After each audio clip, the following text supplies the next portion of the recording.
Manusia-manusia yang tidak terima ketika Kiai Haji Imaduddin Usman mengomentari Rhoma Irama bahwa Roma adalah waliullah, walaupun itu video potongan dan video editan, itu orang-orang yang tidak berpikir panjang. Di sini kami mengatakan saya adalah waliullah, Mbak Idham adalah waliullah, mau bagaimana menjenengan? Ya Mbak? Ya. Saya waliullah, Mbak Idham juga waliullah, Habib Taufik juga waliullah, Habib Rizuk juga waliullah. Semuanya waliullah, bagaimana ini? Ada dasarnya banyak. Artinya orang-orang yang tidak terima dengan kalimat waliullah yang disematkan kepada Rhoma Irama itu selama ini tidak tahu tentang waliullah itu siapa, tidak tahu.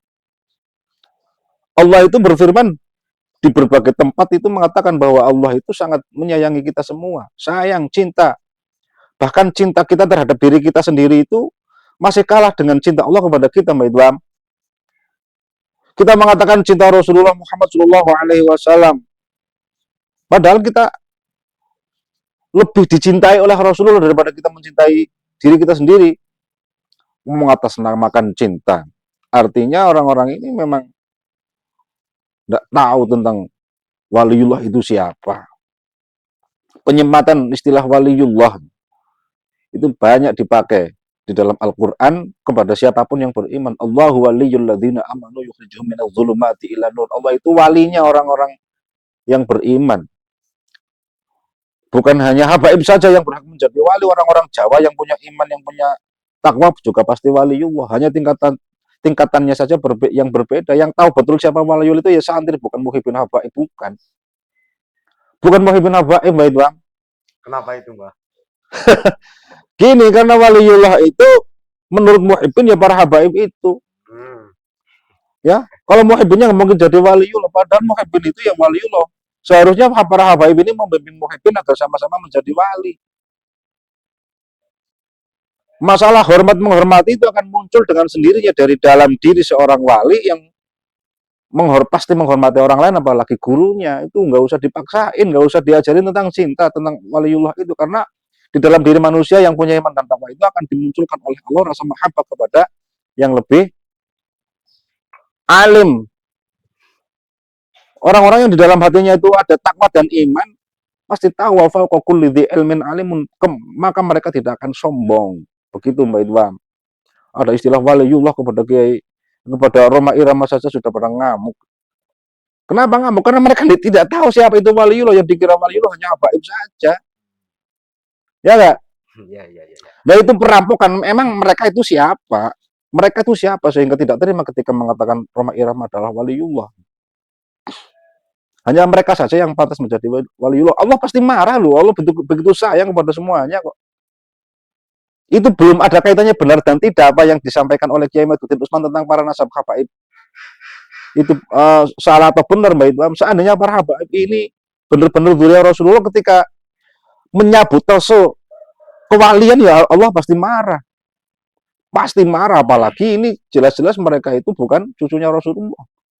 Itu pasti marah. Nah ini sekarang yang menjadi problem kan seperti itu. Hanya mereka yang pantas dihormati, hanya mereka yang pantas menjadi waliullah. Nah kita itu dibimbing oleh para ulama untuk menjadi apa? Tentunya kan untuk dekat dengan Allah, dan siapapun yang punya iman dan takwa kan tujuannya ke sana agar dekat kepada Allah. Dan siapapun yang dekat kepada Allah, tidak boleh orang yang sudah dekat kemudian iri kepada orang lain karena dia lebih dekat kepada Allah. Itu tidak masuk akal. Ini orang-orang kucluk semua, saya kira itu, Mbak Idham. Orang yang iri ketika orang lain dekat dengan Allah, iri ketika orang lain diberi kenikmatan oleh Allah, hasud itu. Semua orang-orang kayak gitu sudah dicela di dalam Al-Quran, dalam berbagai ayat. Sifat-sifat mereka itu mirip dengan alladzina siapa? Wa idza laqul ladzina amanu qalu amanna wa idza khalau ila syayatinihim qalu inna ma'akum innama nahnu mustahzi'un. Itu siapa ayat ini untuk siapa? Orang-orang yang seperti itu modelnya, sifatnya seperti itu. Nabi Muhammad SAW diberi nubuah, mereka iri. Ya itulah golongan-golongan mereka. Seperti itulah Habib yang kemarin sempat tes DNA dengan gagah beraninya, begitu di tes DNA haplogramnya G, marah-marah. Iya kan? Makanya saya menyimpulkan, habaib itu mengharamkan tes DNA bukan landasan fikih. Landasannya bukan dalil-dalil fikih, bukan. Tapi karena apa? Karena haplogroup mereka itu bukan J1. Seandainya haplogroup habaib ini J1, pasti mereka tidak mengharamkan tes DNA. Itulah liciknya mereka. Tidak jujur dengan apa yang dia ketahui. Dan itu sudah dari dulu orang-orang kayak gini ada. Ya memang wataknya Yahudi sih. Ya begitu. Walan tardu angkal Yahud walan Nasrani hatta tattabi'a millatahum, begitu maksudnya Mbak itu. Orang-orang Yahudi ini tidak akan rela ketika kita tidak mengakui mereka sebagai cucunya Rasulullah, padahal mbah-mbah mereka waktu Rasulullah masih ada, mereka memuji Rasulullah dan sekarang mengaku sebagai cucunya, kan brengsek. Brengsek enggak? Ya. Brengsek. Orang lain menjadi wali lu enggak terima. Padahal tujuan mereka itu, seandainya mereka itu tujuannya ke sini untuk mencetak ulama, seharusnya ketika ada orang lain yang lebih dekat kepada Allah daripada dirinya sendiri yang membimbing itu bangga, bukannya marah-marah. Lah ini ada orang yang lebih dekat kepada Allah kok dia marah-marah. Ya kayak saya inilah marah-marah sama sampean. Sudahlah, yang punya kebenaran mutlak itu Allah. Ya enggak? Gusti Allah. Apalagi dilihat dari model-model mereka itu yang tes DNA kayak gitu, yang mengharamkan tes DNA kayak gitu. Entar dulu saya lagi yang ngomong, jangan dengan ikut-ikutan. Mungkin kewalat sampai nanti. Yang wali itu saya, sampai lebih rendah tingkatannya dalam hal ini, tapi nanti kalau di rumah beda. Mungkin begitu. Saya pada saat ini kewaliannya lebih tinggi daripada sampean kan, tapi pada suatu saat mungkin saja saya lebih rendah daripada jenengan tingkat kewaliannya. Nah itu ada di dalam Al-Quran kok. Ahasiban nasu ayyaqulu ahasiban nasu ayyatraku ayyaqulu amanna wa hum la yuftanun. Jangan kira ketika kamu mengatakan beriman kemudian tidak akan terkena fitnah oleh Allah, dari Allah Subhanahu wa taala. Saya sudah iman pasti aman, enggak boleh kayak gitu. Iya kan? Ya. Loh, sampean sekarang jadi guru, aman kemudian harus dihormati oleh murid-muridnya. Tidak, suatu saat nanti muridnya sampean jadi profesor, sampean yang harus ngaji kepada muridnya. Itu sah-sah saja dalam hal ilmu. Ilmu agama pun begitu. Jangan diperkosa ilmu ini, jangan diperkosa kewalian itu. Ayatnya juga jelas, ala inna awliya Allah la khaufun 'alaihim wa lahum yahzanun alladzina amanu wa kanu yattaqun. Wa kanu yattaqun, iman dan takwa adalah menjadi syarat utama yang punya titel wali itu, Mbak Imam. Walaupun tingkatan kewalian itu yang berbeda-beda, dan hanya santri, saya kira santri yang mondok di pondoknya ulama-ulama Nusantara yang tahu betul tentang kewalian itu, sehingga dia wali-wali yang masih nakal, wali-wali yang tidak pengertian dengan kekasihnya dengan Allah, dia menghormati wali-wali besar, dia tetap tawasul kepada Syekh Abdul Qadir, dia tetap tawasul kepada para aulia itis'ah, dia tetap tawasul kepada para habaib sebagai pengarang-pengarang kitab Sapinah, pengarang kitab Sulam Taufik, pengarang kitab Asbah, kitab apa? Buhyatul Mustarsyidin, tetap ditawasuli karena pengakuan seorang santri yang mengharapkan barokah dari para orang-orang yang sudah jelas kedekatannya dengan Allah, sementara santri itu masih belajar. Dia sudah dibekali iman dan takwa, tapi kewaliannya belum seperti mereka, maka dia tetap dekat kepada para wali. Yang bisa kayak gini santri, mungkin tidak bisa. Hanya wali, hanya habaib saja. Orang lain ketika dikatakan wali marah, padahal kan ya sah-sah saja mereka. Allah sendiri mengatakan Allahu waliyul ladzina amanu. Begitu Mbak Itwam. Sudah. Nih, sampean yang ngomong, saya capek, mau ngerokok. Ini gimana ini nyopotnya Mbak Itwam? Nih. Katanya sampean mau komentar Habib Agus itu, katanya sampean cinta berat sama Habib Agus. Monggo. Ya itu tadi saya mau menyimpulkan ya berarti kan landasan kewalian kan keimanan ya. Siapapun yang iman ya pasti dicintai oleh Allah. Iya. Walaupun nanti tingkatan keimanan juga berbeda-beda, itu syai'un akhor berarti ya. Iya, syai'un akhor. Iya, dan kita tidak boleh iri dengan orang lain ketika imannya itu lebih tinggi, atau bahkan meragukan keimanan orang lain, kan kita tidak boleh begitu. Apalagi memonopoli seolah-olah hanya golongan kita yang paling iman. Nah, itu yang paling parah. Nah, itu kan berarti kan wataknya Abu Jahal. Wataknya Yahudi yang jelas, wataknya Baklawi kan begitu. Ya, Abu Jahal J1 ya. Iya. Enggak, yang kan dulu kan orang-orang Yahudi dulu kan begini loh, mereka kan merasa paling dekat dengan Tuhan, iya kan? Merasa paling dekat, merasa rasnya itu paling dicintai oleh Allah, merasa rasnya itu paling layak mendapat nubuah kan begitu. Makanya sebenarnya orang Yahudi dulu kan meyakini meyakini, memang betul meyakini dan tahu betul Muhammad bahwa adalah Muhammad Rasulullah. Rasulullah, cuma tidak mau mengakui, tidak mau ikrar bahwa Muhammad itu, karena apa? Karena di hati mereka itu maunya itu nabi terakhir ya dari golongan Golongan mereka mereka. Nah, sekarang sama sama saja. saja. Pak Yang Lawi pantas itu jadi cucu ya hanya mereka saja. iya, yang pantas kewaliannya itu tinggi dan pantas menjadi wali kutub ya cuma mereka. Oh, faktanya kan begitu. Iya. Ada tabib yang sudah meninggal pasti Al-Arif Billah, Al-Kutub, siapa itu yang di Pasuruan juga ada, yang di Jember juga ada, yang di mana lagi itu Gresik juga ada, kan semuanya wali kutub semua. Kan berarti kan memonopoli kewalian, memonopoli artinya dalam tanda kutip memonopoli kewalian seorang, memonopoli keimanan, seolah-olah golongan mereka lah yang imannya itu paling tinggi di hadapan Allah, kan seolah-olah begitu. Nah, itu wataknya Yahudi. Padahal tujuannya agar dihormati oleh orang lain. Nah, itu ya brengsek itu. Itu tentang kewalian. Nah, sekarang tentang itu. Sebentar, Mbak, belum selesai nih kewalian. Nanti kalau dalam protes, kalau wali itu keramatnya apa lah? Memang wali itu mau main-main keramat. Padahal kan kalau dilihat dalam ayat yang lain, walaqad karramna bani Adam, sungguh anak cucu Adam itu telah diberi keramat yang begitu banyak. Matamu bukan karomah, mulutmu bukan karomah. Iya, iya. Nafasmu bukan karomah, setiap hari oksigen yang kita hirup berapa? Kalau dinominalkan dalam bentuk uang itu karomah semua. Nah, itu tidak melek masalah kayak gitu. Makanya sah seorang mukmin yang muttaqin, yang takut kepada Allah dikatakan sebagai wali. Jangan iri lah. Itu hak prerogatif Allah yang memberikan kasih sayangnya kepada seluruh manusia siapapun mereka yang beriman. Nggak harus kabib, nggak harus. Iya.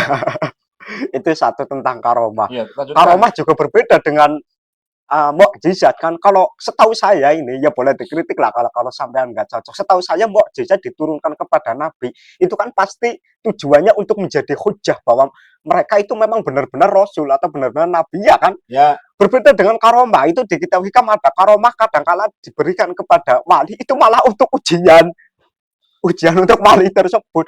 Jadi dan karomah juga ya hak prerogatif Allah mau diberikan pada wali yang mana dan bentuknya apa. Jadi karomah menurut saya tidak bisa menjadi satu-satunya patokan bahwa orang tersebut itu wali, kan tidak bisa kan. Iya kan? Persamaannya ada, Mbak Idham. Karomah dan mukjizat sama-sama sesuatu yang di luar nalar. Ya. Ma kharaqa al-adat, sesuatu yang khariqul adat. Itu kesamaannya. Bedanya kayak gitu, motifnya mungkin kalau mukjizat lil i'jaz untuk memperkuat hujahnya para rasul dan melemahkan argumen umatnya yang ngeyel. Nah, karomah itu namanya juga karomah kan, namanya kan karomah, keramat, kemuliaan yang diberikan oleh Allah kepada siapapun yang dicintainya. Nah, tujuannya ya Allah yang tahu. Mungkin untuk menghormati kekasihnya, untuk menyenangkan kekasihnya, atau bahkan menguji kekasihnya, itu terserah Allah. Nah, ini kan siapapun boleh mendapatkan karamah, walaupun orangnya jarang sholat, orangnya kayak saya misalkan, ya, ayah saya misalkan kayak sampean atau siapapun. Kalau di dalam hatinya ada iman dan takwa, walaupun tidak mungkin ya orang yang ada iman dan takwa kemudian tidak sholat kan sulit terjadi. Nah, itu diberi karamah kan sah-sah saja oleh Allah agar dia sadar, diberi ujian agar dia sadar. Bahkan ujian itu sendiri kadang juga karamah. Iya kan? Betul. Oh, jangan sembarangan mau maknai wali. Allah marah nanti. Ya. Terus, baik Bang. Terus ini tentang DNA ya, itu tentang kewalian sudah. Itu kaji Agus itu. Pak Agus Abu Bakar Arsal Al-Habsyi itu menurut saya itu watak Yahudinya itu ya keluar lagi. Nah, ini setelah dia itu podcast sama apa yang pada Suka TV itu Yusuf Mars ya. Pak Yusuf Mars itu kan habis itu dia bikin status di Facebook. Ya. Yang intinya inti narasi status dia itu kan haplogroup itu tidak bisa menjadi patokan. Yang intinya dia ngeyel kalau dia itu bukan cucu Nabi, kan begitu. Terus membawa-bawa Dzurriyyah Wali Songo, ada yang haplogrupnya loh Dzurriyyah Wali Songo itu apa namanya di dalam lingkup keluarga Wali Songo itu kan tidak dibeda-bedakan antara jalur perempuan maupun jalur zigzag juga diakui. Iya kan? Lo kalau jalur zigzag dan jalur perempuan ya otomatis haplogrupnya ya tidak J1. Iya kan? Ya. Itu. Cuma problemnya kan dia tidak mikir kalau Mbak Alwi itu kan mengklaim dirinya itu kan jalur paternal Sayyidina Ali. Maka mau tidak mau ya haplogramnya harus J1. Iya kan? Ya, Nah itu satu. Dan Pak Arsal itu yang kedua, Pak Arsal itu menganggap kalau haplogrum itu tidak bisa jadi patokan. Oke, sekarang saya tanya pada beliau ini khusus ini. Saya tanya pada dia, andaikan Pak Arsal Al-Habsyi, Pak Agus Abu Bakar Arsal Al-Habsyi itu punya dua anak laki-laki ya, punya dua anak laki-laki, kedua-duanya kan tes DNA. Taruhlah kedua-duanya tes DNA, terus yang satu haplogrupnya G sama kayak Pak Arsal kemarin, yang satu haplogrupnya O. Apa dia masih berani mengatakan jangan tergesa-gesa membatalkan nasab? Masih berani apa enggak dia? Kira-kira kalau hasilnya begitu, stres lah. pasti stres. Iya kan? Dia kan kemarin di status Facebooknya kan bahasanya begini, jangan tergesa-gesa membatalkan nasab orang karena terbukti haplogrupnya juga Wali Songo ada yang O, dirinya juga G. Jadi intinya haplogrup itu tidak bisa jadi patokan. Ya oke, sampean berkata seperti itu. Sekarang saya tanya, sampean punya dua anak, dua-duanya tes DNA, yang satu haplogrupnya sama kayak panjenengan kemarin, yang satu haplogrupnya O. Kira-kira masih berani nggak bilang jangan tergesa-gesa membatalkan nasab Itu orang? sama Ya saja kan? dengan seseorang yang mengatakan tes DNA itu wajib bagi siapapun yang mengaku sebagai cucunya Kanjeng Nabi. Kemudian ketika banyak saudara-saudara yang dites kemudian haplogrupnya G, itu menantunya mengharamkan, itu sama aja itu. Iya, iya, iya. Ya, Ya, makanya itu keharaman tes DNA bagi mereka itu bukan landasan fikih, tapi karena haplogrupnya nggak nyambung gitu aja. betul, betul, betul. Dan ini membuktikan bahwa Baklawi yang mengharamkan tes DNA dan yang mau tes DNA itu memang sama-sama brengseknya. Iya, yang satu mengharamkan tes DNA, yang satu mau tes DNA, tapi tetap enggak apa namanya Taslim. enggak legowo, enggak taslim, tetap ngeyel. Yang intinya dia tidak mau kalau dianggap bukan cucu Nabi, tetap tidak mau. Iya kan? Berarti kan sama-sama brengseknya mereka. Itu watak Yahudi Askenazinya itu muncul, mau yang mendukung tes DNA, baik yang tidak, sama saja wataknya itu. Tapi kayaknya kalau sampean di tes DNA Mbak Idam, haplogrupnya bukan C, bukan G, bukan O. Apa? Oke.